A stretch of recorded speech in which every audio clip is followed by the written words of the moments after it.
Hello. How are you, everybody? So I'm alone today. Mr. Pope is off. He's going to be back next week while I'm going to be on vacation. And in 2 weeks, we're going to be both of us together for Mr. Pope's last stream. I know I was reading the chat just before getting on. I know people are sad, but Eric he's resting today. He wants to be back in strength for next week. So if everything goes as planned, because we're still looking for Stefan Jawinski, he's hiding somewhere in the building. We have a Q&A plan for him. He was on the show last week to talk about balancing. We had a blog this week that came out. So we have a bunch of questions to go through. So Stefan should be there. A couple of news before we hit the ground running. It is the last week of PlayStation Plus. So we've had a lot of new players in the past couple of weeks. So there's 1 week left. Tell your friends on PlayStation 4 you have 1 week left to come and grab the standard edition for free. So it's not a trial. You keep it forever. So 1 week still, you can come aboard. Big shout out to Foreigner Dojo, the PS4 Newcomer Mentor Program. Hey, Stephen just entered the room. I feel so much better now. So Stephen will be here in a couple of minutes. So huge shout out to Pesky Peacekeeper and his lovely wife, because doing an amazing work on this initiative of the Mentor Program. I don't know if they crossed 1,000 people yet, but it's very, very good. So thank you for everything. Weekly Arcade, Grimson the Deathless. So I'm going to go on and read the little narrative. It is time to battle Grimson the Deathless and learn all about his strange story. A mysterious warrior of Grunwald believes he is the offspring of Viking gods who had granted him the gift of immortality. To prove his point, he fights only the best, and he wants to challenge you. You, yes, you. Now. I love when we are black and white like that. It's great. And it's February 28th, so we have a new roadmap coming on. So Max, can you please bring us a roadmap? So let's take a look. So this weekend is a Brawl Vanquisher Challenge up until March 4th.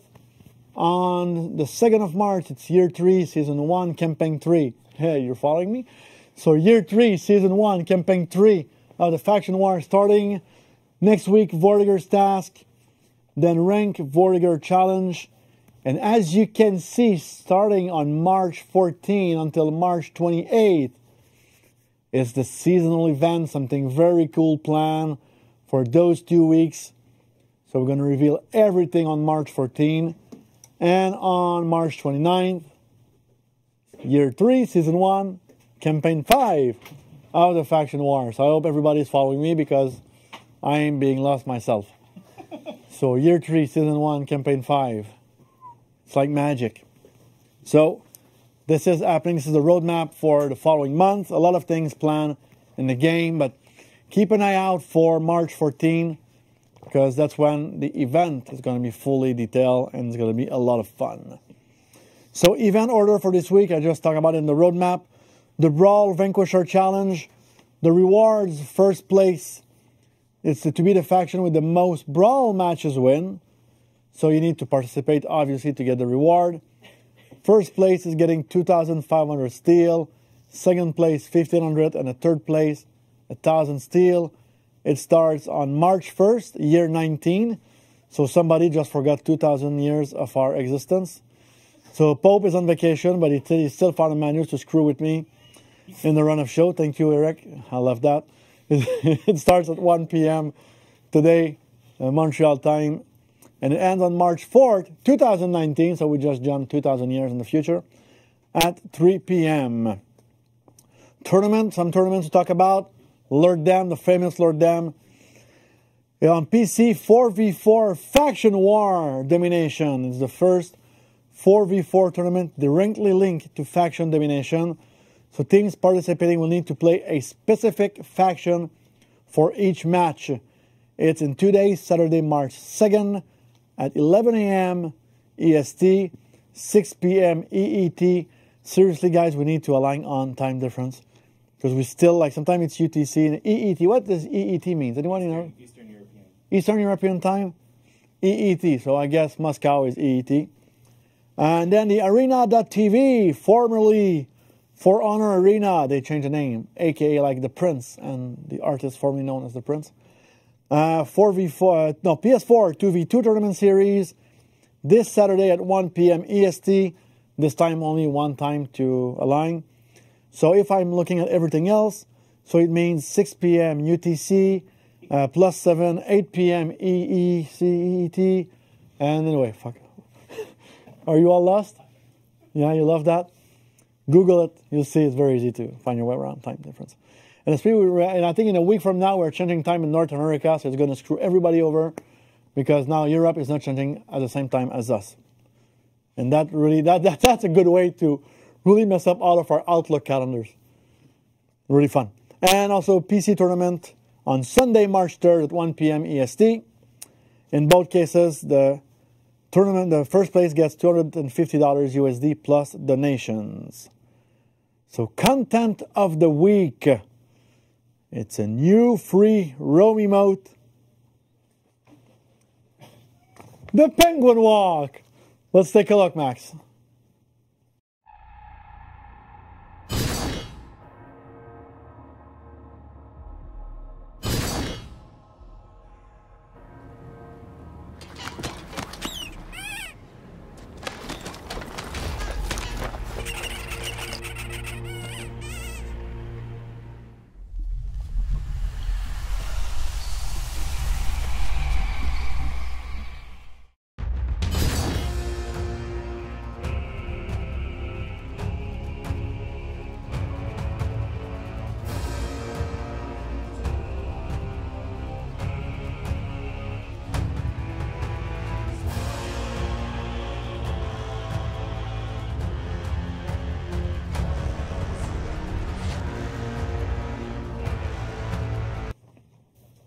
So we are back with Mr. Stefan Jawinski. He found his way to the basement of the building. It's a maze down here, right? I was getting, yeah, it's a maze. Come on. For how long have you been here? Well, a couple days. Yeah, I don't know. A couple days. From your desk to this room is pretty much a straight line. So. Yeah, but there's so many hazards on the way. Yeah, like you need to swap your cars and. Yeah, exactly. Exactly. Ambushed all the time. Ganks on the way, and you know. So Steph, it's the first time we do Q&A together. Ah, that's true. Yeah, you've done it a bunch with Eric, so I asked Eric today about advice. What about the at E3? I think you sang to me though, right? Yeah. Like, wasn't that a QA? I sang. Do I get the same treatment here or no? No. Oh. No, but I was lip singing the trailer. Yes, no? It was beautiful. Yeah, thank you. I still remember it. Thank you very much. I think there's a video of that going on. I think Mistress taped that. So, as I mentioned many times, I'm a really shitty player. So I'm going to read the questions, but I don't really understand them. Even better. So I am the people's voice for today's show. So I'm going to try to read them as they make sense. And you try to answer them the best as you can. And you're going to read the names of the people as well? The first one, I'm not sure. The Filthy Spaniard. It's not even the worst one. Yeah, it's not the worst. I won't go through the names. I think it's the questions. We got a bunch of questions. Sometimes there's a name, but many people ask the same question. Sure. So, you ready? Let's go. We should have some like sound effect when we start. Bow. Exactly. Like that. So, Stefan, was the recent buff to dodge iframes intended? No. This was... Second question. No. Perfect. You want to give more background on that? We don't have super amount of details that we want to do. Obviously, we're not fans of trying to nerf offense at this point. We've been doing concerted efforts over the last year to try to increase offense. And here we're saying, hey, suddenly dodges are beating a bunch of bashes that we're not expecting based on a later timing. So okay. We're investigating. We'll try to figure out what to do next. So it was not. Right. Okay, this was a very short question. So next one is 5 lines long. So try to keep track, people. Some characters have instant startup of their blocks when they dodge. These are Kensei, Conqueror, Blackbriar, and Chindi. This allows them to reaction block some 400 milliseconds attacks from neutral and negate mix-ups like PK's daggers cancel. Still following up there? Do you intend to remove this 0 millisecond startup on a defensive move and standardize it to 100 milliseconds like all other guard switches? Yes, this is something we're investigating right now. Most people end up either dodging on the same side as they do, or if you're an assassin, there's a 100 ms hole before you get the defense grid. Kensei and Conk, Tiandi, Blackprior can dodge this way from this stance and then get superior block on the other side, basically instantly. We think it should be dodge 100 and then you get block. So investigating, but yes. Good. As a rule of thumb, the question should not be longer than the answer. So in that case, I think we were safe. I think your answer was longer. I think all my answers are super long. But yeah, just saying. No, so far it's going good. So far it's not too long. So we're still there. So there's still, third question. There's still a 200 milliseconds delay between switching guards and attacking GB for static guard characters, and it makes attacking after fainting far worse. I'm trying to do some acting here. For static guard characters. Is this intentional, Stefan? And can it be removed, please? Yes to both, actually. It is intentional and it will be removed? Yes. So right now, assassins, you can go 100 ms over and then attack. Regular heroes do have 100 over, you get block, then 200 after that, so 300 in total. Then you can attack. There is a stance change attack, which is getting a bit nebulous corners of the system, but we want it to be 100 ms and then attack for everybody. So you see, it was intentional. Fourth question. Blackprior has the old guard switch recovery that prevents dodging for 300 milliseconds after a guard switch. This was originally removed for static guard heroes in Season 6. Will it be removed for Blackprior as well? Yes, so Blackprior will be another character that will follow the rules. Everyone will be the same 100 ms on the stance change, get defense, 100 ms on the stance change, and perform your actions. This is what we want across the board globally. Blackprior suffered from not having it on launch, I guess because it was one of those ones that gets overlooked when you make all the changes. Yeah. Something's really early in development. Did it get fixed? Yeah, everything got fixed. No, actually, it didn't all get fixed. But yes, I would expect, presumably at the start of Season 10, we will see the stance change fix across the board, and this will affect Blackprior as well. Okay. Good. So, other questions. In fact, many characters' offense can be avoided by faster characters merely walking backwards, and many more by unlock sprinting. Are the devs looking at any ways to limit the ability of characters to avoid offense with spacing, at least in dual mode? Yes, there's also unlock rolling, which can be a problem. There are a number of ways, these three ways basically, principally, that allow you to avoid mix-ups or initiation and so on. You can imagine if you're Aramusha and your forward walk speed is super slow versus a Shinobi who has a back strafe speed that's super high, it's going to be very difficult to close this gap. Certain characters do have gap closers, but when there's only one thing that the opponent can do to you, it can be very predictable. What we want to do is look at globally creating upper and lower bounds to standardize certain things like forward strafe speed should be presumably a minimum of X. Backward strafe speed should be presumably a minimum of X minus whatever, 1.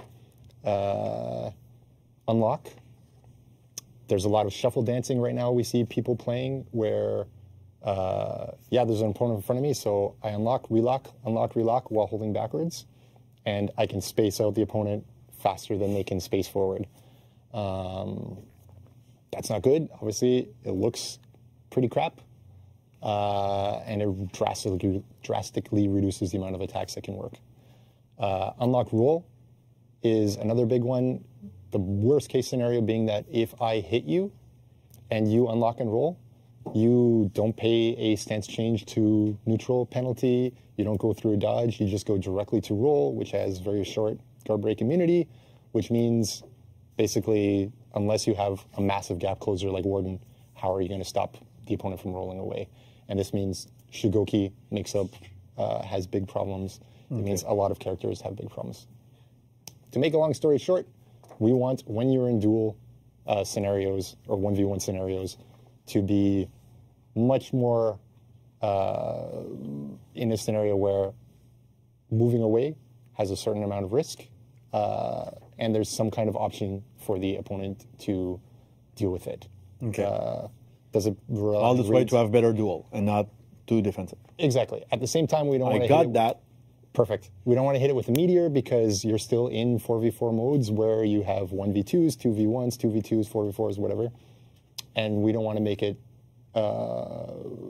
too frustrating to try to disengage, get an objective that's far away, whatever you need to do. Cool. So, yes, but it's got to be a measured global fix. So, next questions. Several characters are doing far better in the balanced matrices we've been shown than might be expected.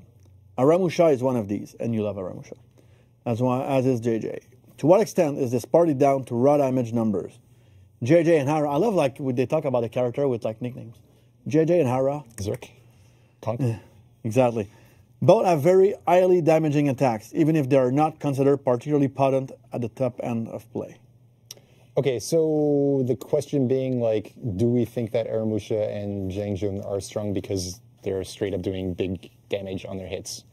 I think that's partially the reason when you look at full population win matrices on Duel, Platinum and above players in Duel.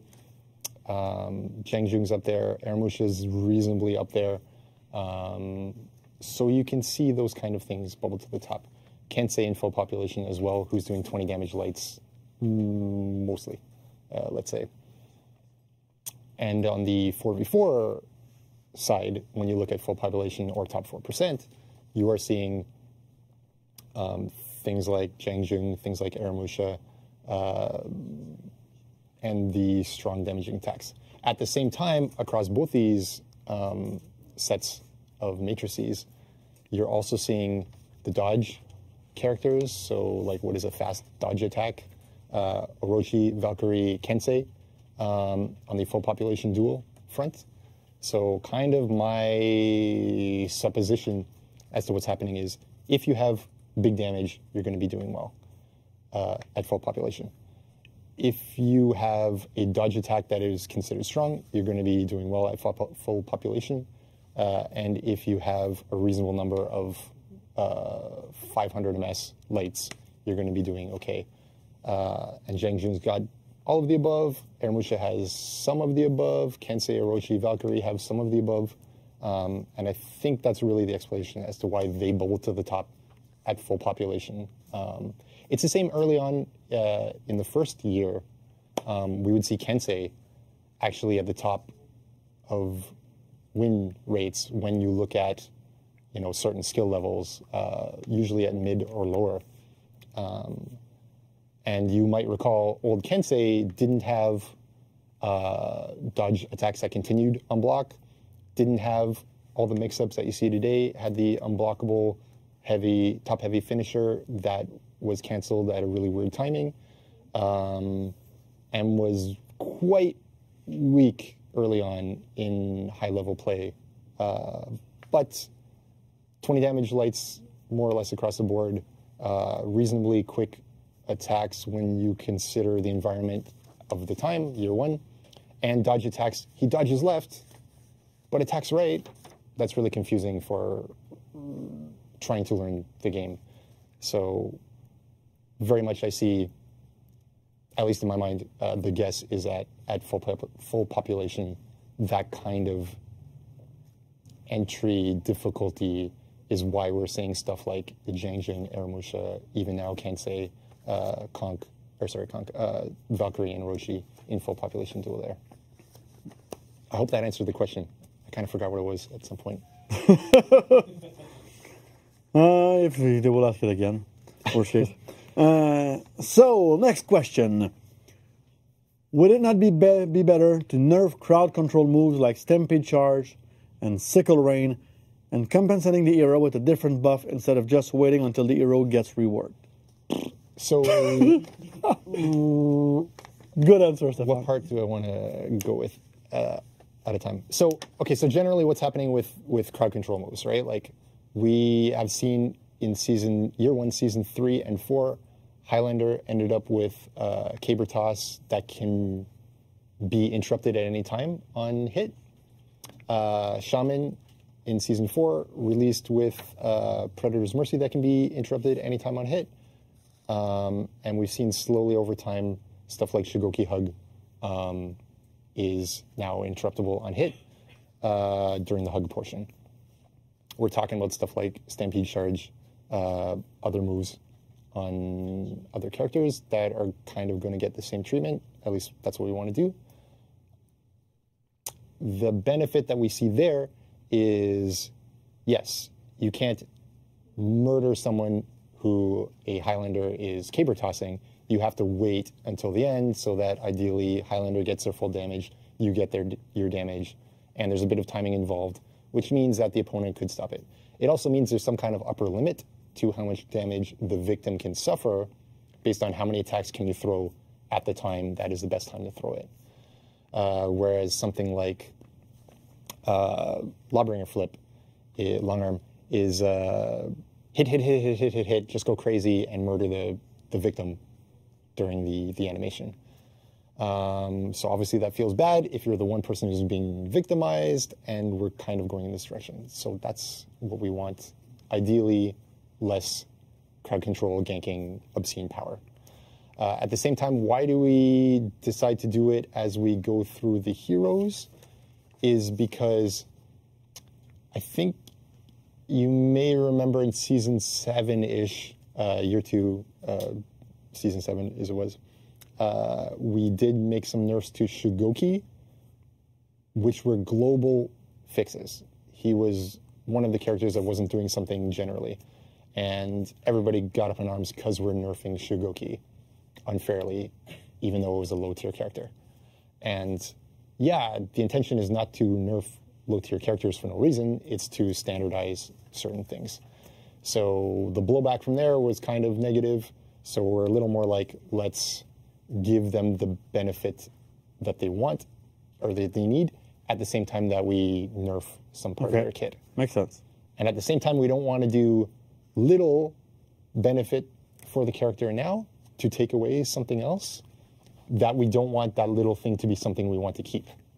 So that's the danger, because then I don't think it'll be easy to take that little thing away again, because then we'll hear complaints about that. But it's tricky. It's really tricky. So that balancing of by trying what to fix something and then you try to fix a bigger thing, exactly, you just create new problems. Exactly. So next question: will Glaz unnaturally short guard duration ever be buffed? So we are experimenting with this right now. Gladiator has a reflex guard like the assassins. Most assassins have an 1100 MS period, 0 to 100, no block, and then 1000 of block time, and then it decays. Shinobi and Gladiator have shorter ones with, I think Shinobi launched with more or less Gladiator timings, I think a little longer.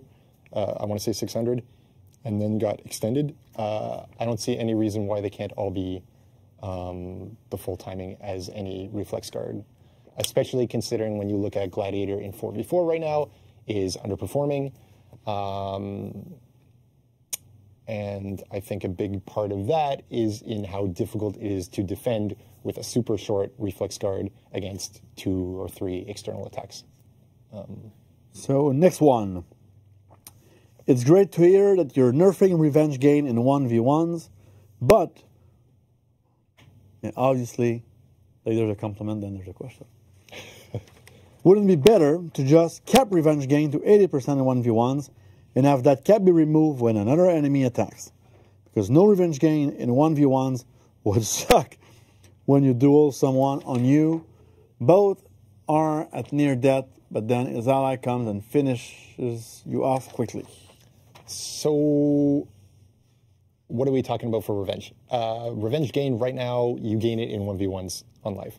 We want to make it so that in 4v4s, in one-on-one, or I'm outnumbering you scenarios, I do not get revenge.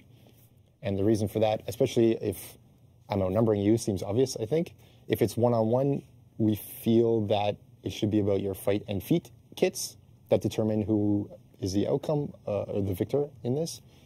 What we don't want is, even in 1v1, let's say you went to 80% of your revenge meter, right, in a 1-on-1 and then a capped. So, okay, that's a little hard to feedback, but whatever. Let's skip that part. Luke then rolls up to my 1-on-1 and hits my opponent. I do that. Right? And if he's at 80%, probably now he's at 100% or close to 100%. So Luke has done 1 or 2 hits and has basically screwed up the 1v1 fight because now the other person has revenge and we're in trouble. I do that as well. So it's easy to make this happen, right? But we think it would be more fair if in that kind of scenario where maybe you and I have been dueling for a long time and we're both down to a very low life, it is a good idea for Luke to show up and try to last hit and get the kill. I do that. One way to get a kill for me. That's a good one. But at the same time, if Luke shows up early, then I will get revenge, or the victim will get revenge. That seems like it will be the best case scenario, and what we're looking at is no revenge gain 1v1, no revenge gain outnumbering, but slightly increased rate of gain when you're 1v2, 1v3, or 1v4 to try to compensate for the fact that, yes, you were starting at 0 meter. So you need to gain a little faster to get it at roughly, the scenarios that you want to get it in. Cool. So next one. Will you give Orochi and PK some sort of unblockable or bash, preferably unblockable, so that they are actually useful in ganks? So, in ganks. That's what it says. Yeah, awesome. I'm reading the questions. I'm the voice of the people. I told you. Well, I don't want to be the voice against the people. Damn. So what's important here? When you're an external combatant, what is happening is that the person you're fighting can block on the side that you are fighting from, and that will block 100% of light attack, heavy attacks, regular directional attacks. So yes, it's maybe not a good idea to throw those into the person. Unblockables are a little better because at least they have to parry or dodge. Bashes are even stronger because the person has to dodge. Guard breaks are also quite strong because even if they counter guard break, the other person that you're ganking with can attack in that amount of time. And that's what people are doing quite globally. So if you're the Orochi or the Peacekeeper in this scenario, your responsibility is to either guard break and allow the other person to hit, or maybe they're the stronger ganker. They should be the ones doing the melee or whatever, and you should be the one hitting based on that. I think that's okay. I think it'll be a little more interesting when you see the 1v1 revenge gain changes, that, hey, maybe Orochi and Peacekeeper can do their jobs a little better, which are one-on-one or those kind of group fights. Let's see what happens there before we make any, hey, let's make it crazy and move solutions. This is complex, this thing of balancing. Yeah. You do one thing and you break everything. So, next one. That is a fairly long question, but not the longest. The longest is coming. We kept the longest for the end. What do you think about the state of the balance yourself right now? It is cool. Right now, there are a lot of heroes rising on the tier list, while others are pushed to the worst. Kenzen Duel, for example, is considered in Comp FH trashy. But the real question is, do you think that those tiers are a lot closer than before, rather than what we had in year 1 and 2? Year 1 and 2. Okay. We're in year 3 now. Yes. Oh, thank you. Just, yeah. I saw your little, what year is this thing at the beginning? 2000 something? Yeah, someone messed with me. Okay, so let's start at the end of the question and work our way backwards. Because that is the real question. That's the real question? Okay. That's what I said. The real question is. So are the tiers a lot closer than before? Than in year 1 and 2? Than rather than what you had in year 1 and 2. Okay, so if you were here with us on day 1 or year 1, put a 1 in chat. If you're there in 2, put a 2 in chat. That might be fun. And thank you very much if you were there since day 1. Yes, thank you. And if you're new, that's cool too. For new. No? Yeah, maybe. We're just messing with the chat now. strange history lesson coming for you guys. No, Alex is looking at the chat and she's not happy. She's like, guys, what have you done? There's not a lot of ones, or maybe there's too many ones. Anyway, so let's talk a little bit about what it was like at launch, right? Super turtle meta, and also some strange behaviors on some characters, right? There was Warden, 100 MS before hit on melee attacks. Conqueror had superior block on everything. Bashes knocked down if out of stamina, so you can imagine the loops that are possible with that. So infinite loops all across the board. We ended up with one-hit kills that were discovered Season 3, I want to say. I'm not really sure at this point, but they were there on day one. The fun unlock tech, and then eventually... Oh, man. I'm going to start twitching. Unlock tech. Yeah. You bring back bad memories. The history here. And then Peacekeeper being super strong in a large part because of the turtling aspects. So let's say it was a little less balanced than it is today, first of all. And also a little less healthy than it was overall. But, you know, new game, new genre, really, right? It's its own thing, doing its own thing. There's the expectation that 600 lights would work kind of across the board. You can play story mode right now and check out, like, hey, what is it like fighting with this? And it's amazing to me. It's like, I saw a time capsule of the Raider dancing video and the This Is My Swamp video, and it's another universe, man. It's another universe. But we said it many times. Someone coming in today is literally playing a different game. It's so much better. It's so much better. So comparing it to year one, so much better. Season 5, which was the start of year 2, yep. You know, the reworks began, right? The whole mentality of like, hey, let's really push towards offense. You saw before that, even in year 1, Raider was the first to get, like, let's call it a rework. It wasn't called a rework then, but like stunning tap cancels from everything. Raider's Fury being, like, at the time it seemed like shockingly good. You know, over time obviously it's lost its shine a little bit, but the fact that it was meant to fight and try to improve the fight, offense, sustainable offense, both initiation and continuing it. You can see the ball beginning to roll. Gladiator tried to keep that going. Shaman ended up with, like, the unblockable and fast 400 attacks and stuff like that. Kensei, Zerk, Conqueror, removing superior block, so no free guard break on blocking, so free damage for doing nothing, basically. And then it just kept going after that, right? Like, Warden rising to power again, the Wulin coming out strong, Blackprior coming out strong. You can see that the ball's rolling and rolling and rolling. System changes of parry, no free guard break, therefore no free ledge. We're talking about stuff like 1v1 revenge gain changes, like the acceleration of, like, let's turn this game from what it was initially, like an amazing novelty, something new, something beautiful, and different that you've never experienced before, into something that retains that, but also has a, like, let's get down to business on some shaving these numbers to what we need to be. So these fights are getting more and more exciting. 4v4, let's take a look at that. At the end of year 1, start of year 2, we were talking, you must pick Shaman, you must pick PK, you must pick Nobushi, and you may pick your 4th hero from a list of, say, Kensei, Kong, Zerk, a couple others, right? But even with a drastically reduced roster, then compared to now, we have much more variety now, right? There are, still very, very strong picks, but the list of, you know, characters not considered viable at the ultra highest level is about the same as the mandatory picks used to be. So we're kind of flipping it. It's not perfect. Obviously, we still got a long way to go, but Dominion especially, and now with Breach, like, it's night and day, right? There's so much more variety. There's ability to attack and do things. And it's only getting better every patch as we go.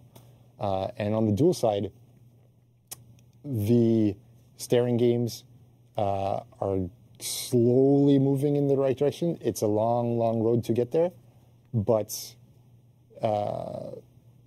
one step at a time, right? You can see like Zerk versus Conk, at least, Zerk versus Warden are interesting matchups where stuff is happening. So for me, for sure, right, the game is night and day from day one to today. Yeah, I agree. And then we have to go to a day with 2 suns in the sky. That's the kind of goal, where it's super bright and it's amazing. But you can see, I think, with every single patch, that step, one little step towards that. So cool. So 3 questions left. And next one, it says, reduce parry reward, question mark. You talked about reducing the reward of a light parry to not be a free side heavy, and still want to go in that direction? Perhaps if you buff the overall damage of most attacks, light, heavy, chip damage, little, chip damage, that alongside the parry change would surely speed up the turtly feel of the game. Make it feel more lethal and visceral, like combat should feel like. So I can kind of agree with that. I'm kind of still on the fence about that. So, I mean, the benefit right now is that if you parry a heavy, you get generally a light. This shifts a little bit for different characters, but let's say a light. And if you parry a light, you get a heavy. So assuming we end up in a world where landing a light is, say, like every 3 times you get parried, then we're in a good state, because you'll be doing roughly the amount of damage. So light plus light plus light versus 1 heavy, or light plus light versus 1 heavy, depending on damage and depending on risk, blah, blah, blah. Then we're in a very good state. The reason I don't think that necessarily making a light parry punish a light and not a heavy, so no matter what you only get a light, is yes, it reduces the punishment for being parried, which is good in trying to help offense. However, it's not that good because it just, in my opinion, will make time to kill longer. Without making the actual risk of throwing the light attack any better than it is today. So I feel like you're going to be parried and blocked just as often as you are today, but now it has to happen a few more times before they kill you. Okay. So I think what would be better is if these lights were a little bit more viable than they are today, so that, yes, when you parry, you punish it strong, but they hit a little more often than they do today, so they're getting their little bit of damage in over the course of the fight. I think that would be the healthiest for offense being good, but then still for punishment being interesting, in that high-level players understand maximum punish versus a heavy attack, maximum punish versus light attack, maximum punish when they go out of stamina, maximum punish when you grab them and get to throw them and stuff like that. So that knowledge creates some depth. So we want to retain that if we can. Next one. Will that mechanism be introduced where you don't lose stamina during OOS when being bashed? Out of stamina. Out of stamina. Acronyms. TLA, 3 letters acronym. I worked in a company like years ago. They had a guide for 3 letters acronym. On my first day, they gave me a guide because they called it the TL, so they used it. So the guide itself had a abbreviation? Was that in the guide? No, it was the first line. 3 letters acronym, TLA, now a full guide. Okay, so let's go back. Will that mechanism be introduced when you don't lose stamina during out of stamina when being bashed? It was such a good idea, but still not. It's not in game. I do agree that it's a very good idea. We are actively working on this thing. Obviously, can't tell you time as to when that happens because I'm never right on my promises on time, so I don't make them if I can. But yes, basically what is happening, or what we would like to happen, is if you are out of stamina and you get hit by a melee attack that would drain your stamina, it would not drain your stamina. Maybe it would just pause it, freeze it for X amount of time, that kind of stuff. Basically, the overall intention is that the time that you spend out of stamina ends up in some reasonable portion and not infinitely into a, oh, you got bashed and then hit, bashed and then hit, and you never get to regain your stamina. So it should reduce frustration. We obviously still want to allow for putting an opponent out of stamina is a bad situation for them and a hugely beneficial situation for you. And it's about finding that threshold of not guaranteed kill or not the guy is stuck there forever out of stamina. That's what it's for. It went out, pieces of it went out a little too early. That's why it's not out today. It's about trying to find all the cases like Raider Stunning Tap, which sets you to a value which is a little odd. It sets you to 20. It doesn't drain you to 20. It doesn't drain you by 20. It sets you to 20. And then stuff like Carry, which is draining stamina and degenerating. Like, these are all weird cases that have to be solved before we can deploy. Last questions. And bear with me because this one is 9 lines long. Okay, let's go. I'm feeling I'm reading a fan fiction reward right now. Is guard break duration normalized across the board? By guard break duration, I mean the time between guard breaking someone and starting the attack, and the opponent being able to block it. By changing that duration per character, it would be possible to add or remove some guard break punishes without affecting actual attack speed of the character and vice versa. And breaking something else in return. For example, reducing Raider's heavy speed by 100 milliseconds while also reducing his guard break duration by 100 milliseconds, would speed up his heavy without allowing him use it as a guard break punish. Don't tell me you want me to read it again. Sorry, I missed a part of that in the middle. Okay, so guard break duration. Right now, it is mostly standardized across the board. Everybody has, once they start an attack, an 800 MS window to land an attack. This is why you're seeing stuff like Warden Side Heavy, which is 800 MS, is you're going to get it when you guard break someone and you throw that attack. Yes, that is the same for every character, I believe, except Aramusha, who has a slightly shorter one. I want to say 6 or 7, 6 I think, which allows you heavy as well, but because of the duration, you have to pick the side correctly. So could it be longer on Aramusha to be fully standardized? Everybody gets 800? Yes, but then it would give the other heavy as well. So that's something to consider when we take a look at this.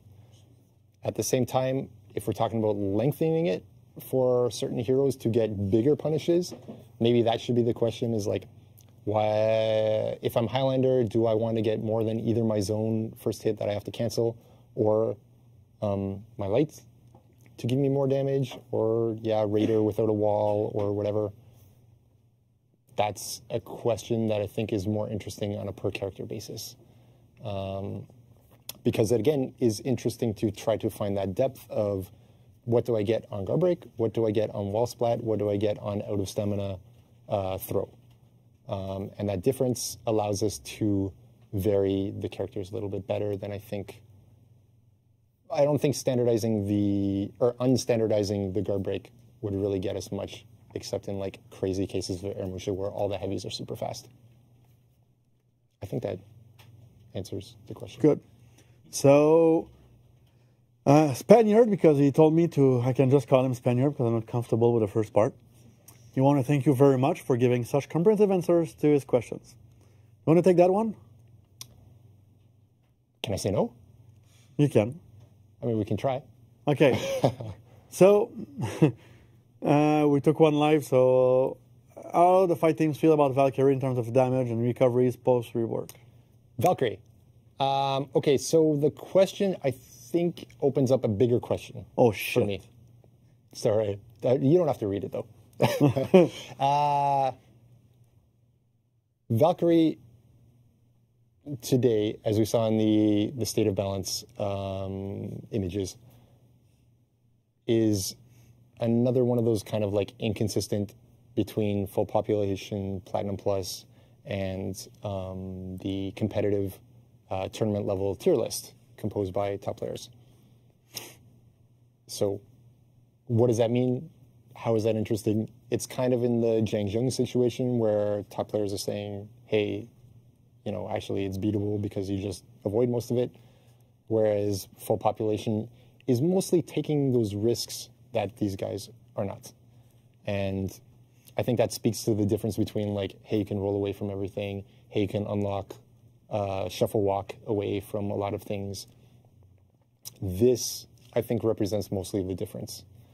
At the same time, it kind of also opens the question as to which of these do you find most interesting to look at, which of these sets of data? Do you find the answer to be somewhere in the middle? Whereas if you believe that full population was the most important thing to look at, then you would say with Valkyrie, it's super successful and we should leave it alone, or we should nerf it somewhat. Whereas if you look at the competitive tournament level tier list, you would think the opposite, and it should be a buff coming to her. So that opens the question for her, for Eramusha, for Zheng Zheng, all these characters. How do we balance that line of we have top tier competitive gameplay for these heroes, and we have a good feeling of fairness and I feel viable with my character at each level of play. And that is a very, very difficult balancing act, because it's not just, is it balanced? Yes, no, boom, screw everybody who's, below a certain threshold. And at the same time, the opposite side as to, can we make it feel good here, but we have this list of heroes that we know is unviable. Trying to address both can lead us into these kind of difficult situations. And we continue to try to understand what is the current case and what do we do about it. Okay. So, Stefan, thank you very much. Thank you very much. Thank you very much Always for your time to. on the show. I hope it helped you all from Stefan's question, to understand a little bit more.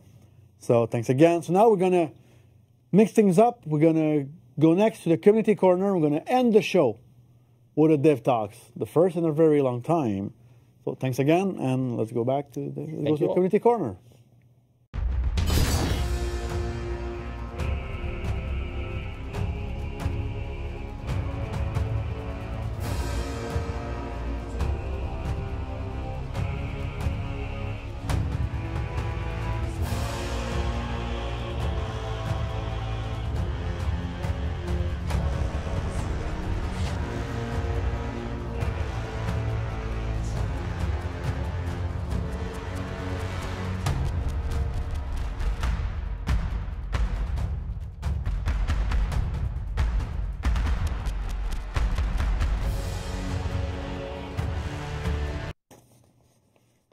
So Stefan said I sang for him the last time. Maybe I could sing all by myself.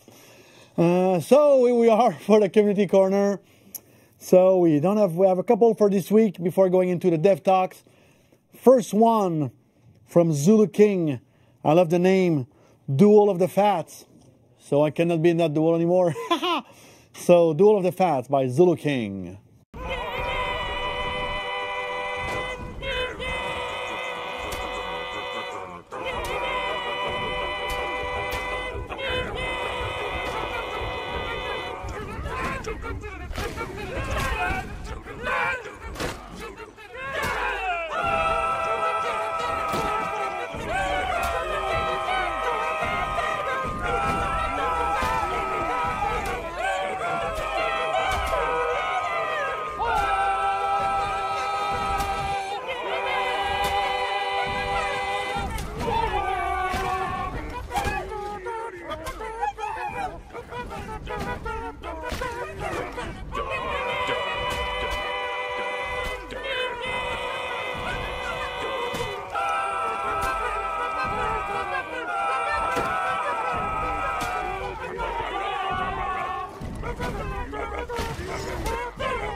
So we are back. Thank you, Zulu Viking, for this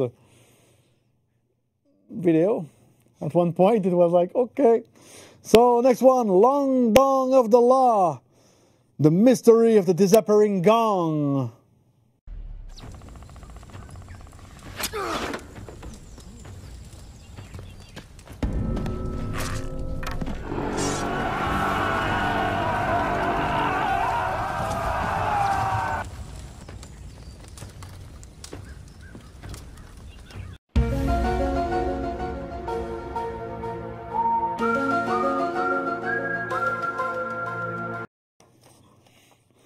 Very nice.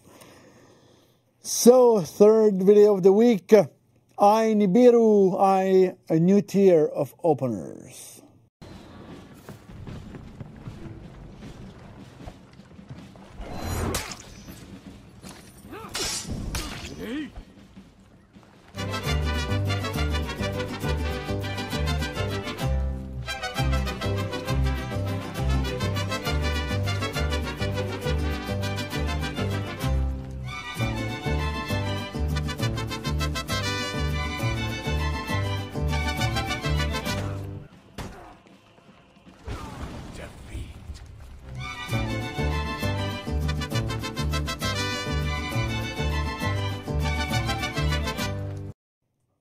Arriba! Okay, next one, Older 21, don't mess with Ward's gal.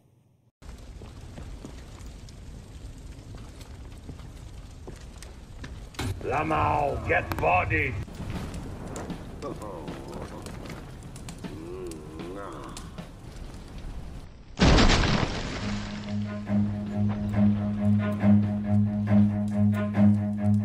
Run.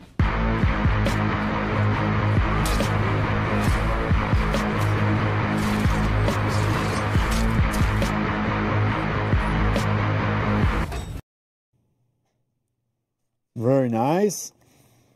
So next one from Frames.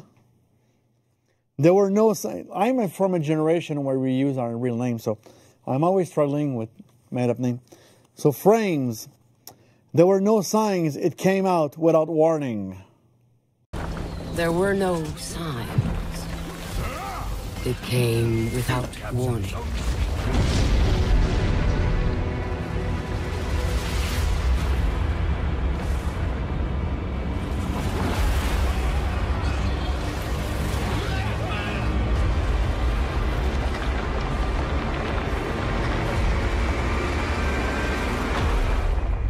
Doom came to us all. Actually, I realized while reading it that it was the initial sentence of our E3 2016 trailer. There were no signs and came without warning. So, last video of the day before moving on to the Dev Talks from Sadikost. La Daddy, you got that. Cause you got that. Cause you got that. Cause you got that. Cause you got that. Cause you got that. Cause you got that. Cause you got that. Like you, cause you got that. Something that I need if I like, so give it to me. Cause you got that. Like you, cause you got that. Something that I need if I like, that I need, so cause you got that.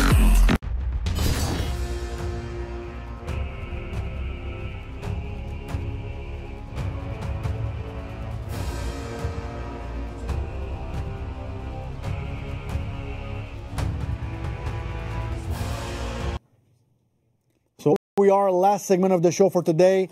If you've been a regular viewer, you've seen like over the past year, we've done a lot of those dev talks where I sit with a member of the team and we go into details about what they've done in the past, their passion, how they got into the industry, and things like that.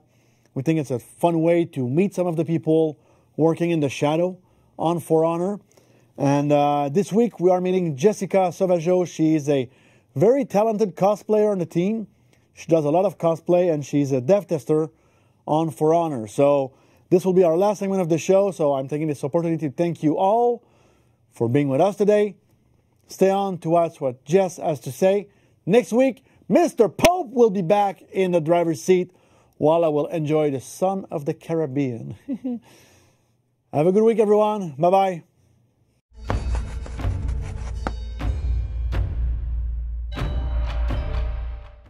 Hello, everyone. In today's Dev Talk, we are meeting Jess Savageau, dev tester on For Honor. Hello, Jess. Hi. Welcome on Dev Talk. Thank you.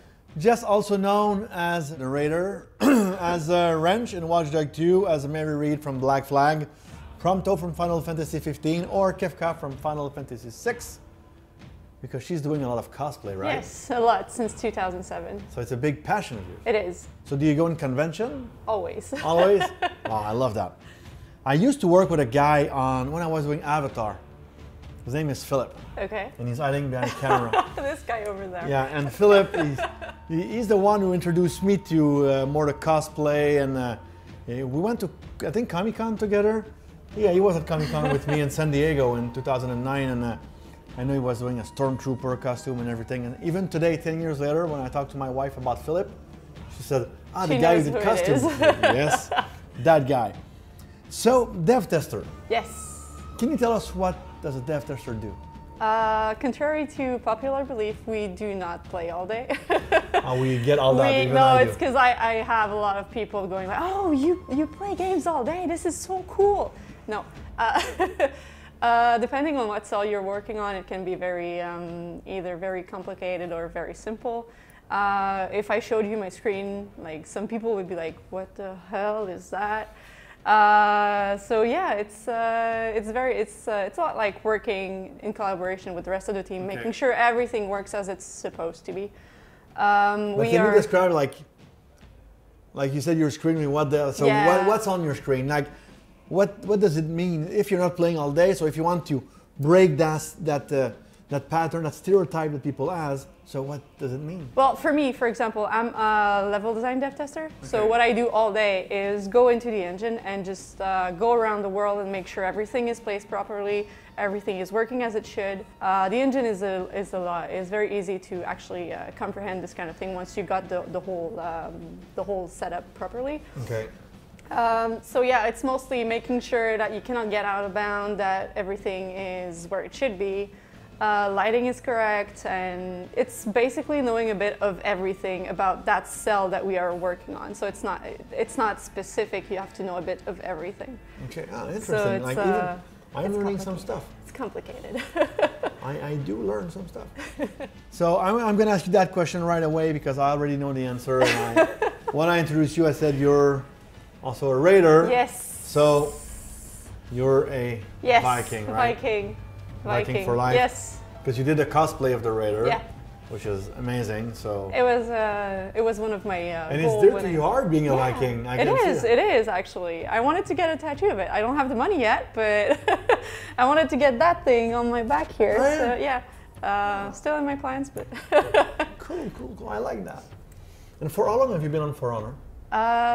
3 years, 4 years now. Wow. Yeah, no, 3 years, almost 4. Okay, and what were you doing before? I worked on Rainbow Six, and before that I was on Watch Dogs and Assassin's Creed. Okay. So I did a bit of So you've been at Ubisoft for? 6 years now. 6 years? Yeah. Okay.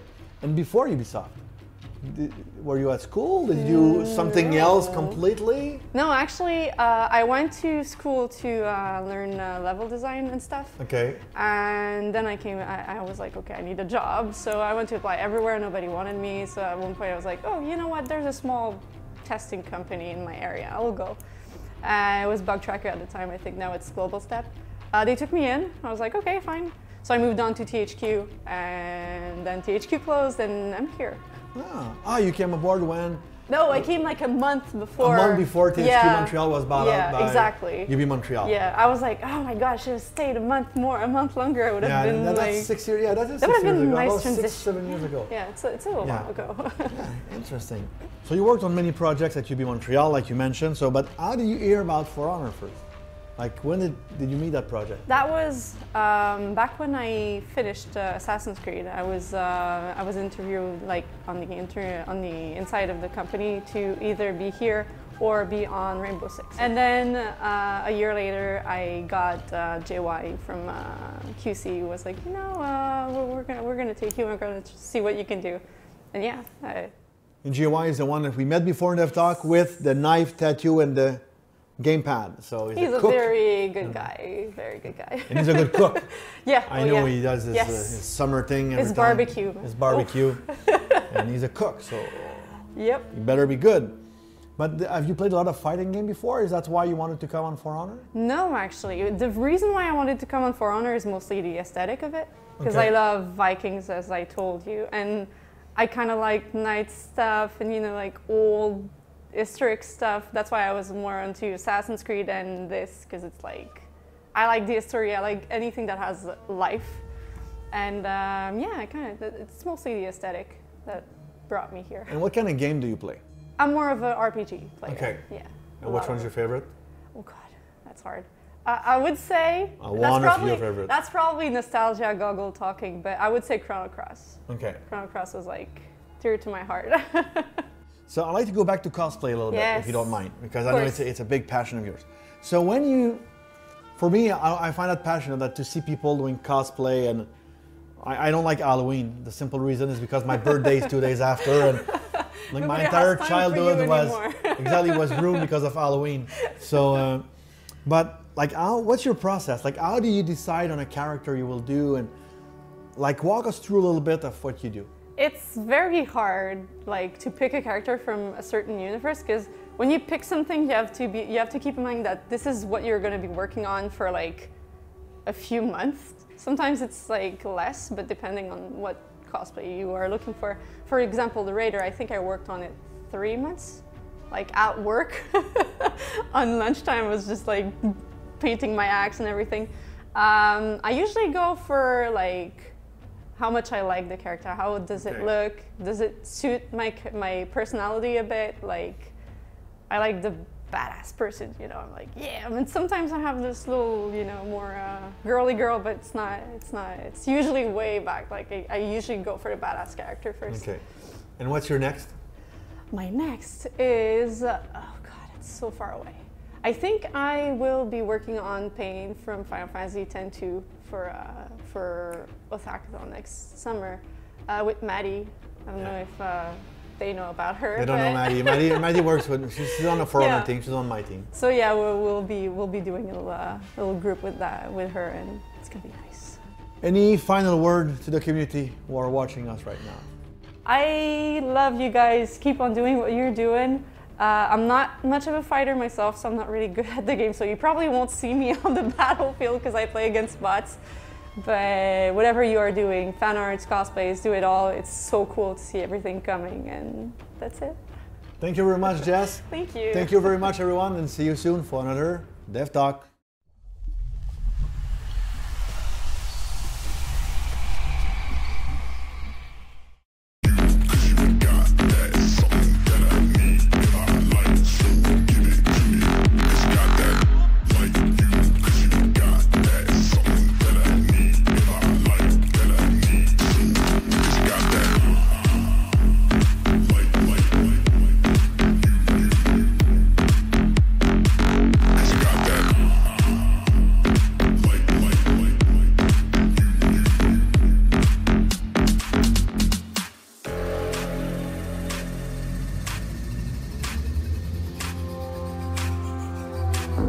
Got that.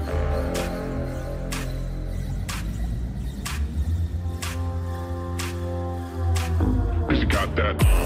Like you. Cause you got that. Something that I need. Cause you got that. Like you. Cause you got that. Something that I need. Cause you got that.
Oh. And For Honor, baby. Hell yeah.